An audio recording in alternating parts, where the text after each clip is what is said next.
Lorong Cendol yang pada siangnya popular dengan menu cendol bertukar suasana pada waktu malam.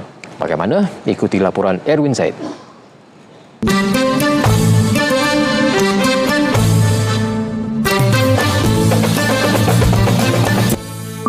Selamat datang ke Lorong Cendol Pontian Night Market.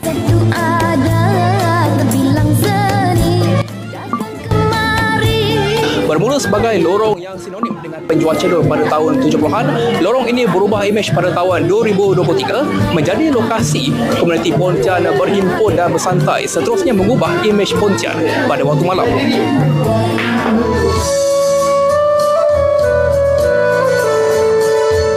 Suasana malam pada setiap Jumaat hingga Ahad di Lorong Cendol menjadi saksi semangat muhibah masyarakat berbilang bangsa di negara ini. Ia menjadi satu-satunya lokasi di Pontian yang menjalankan aktiviti kesenian pada waktu malam, membolehkan komuniti berhibur dengan menyertai tarian seperti joget lamba. Tidak kurang hebatnya, pelbagai karakter komuniti menghidupkan Lorong Cendol. Komuniti di sini yang mengenakan pakaian mengikut tema menambah warna dan keceriaan kepada pengunjung, sekaligus menarik kehadiran pelancong termasuk dari luar negara. Kita konsep kita kat sini lain daripada yang lain. Pasar Lorong Cendol ni satu pasar lain daripada yang lain. Kita mementingkan kepada pelancongan. Kita mementingkan kepada budaya. Kita mementingkan kepada Malaysia punya culture.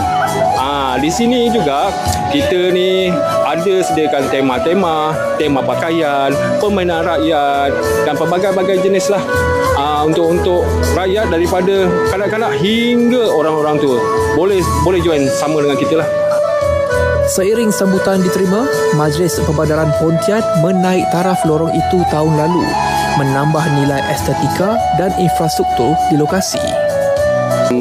Memang ia mampu menarik tumpuan pelancong untuk datang ke Lorong Cendol ini.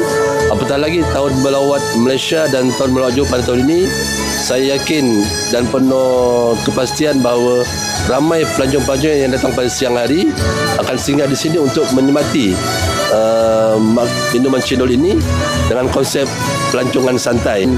Ada satu night market yang berada di Lorong Cendol ini, dan sebab itulah pada waktu siang Lorong Cendol ini aktif dengan jualan cendolnya, dan pada malam hari dia aktif dengan night marketnya.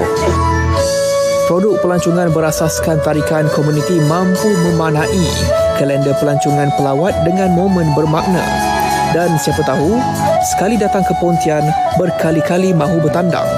Erwin Zaid, RTM. Lorong Cendol.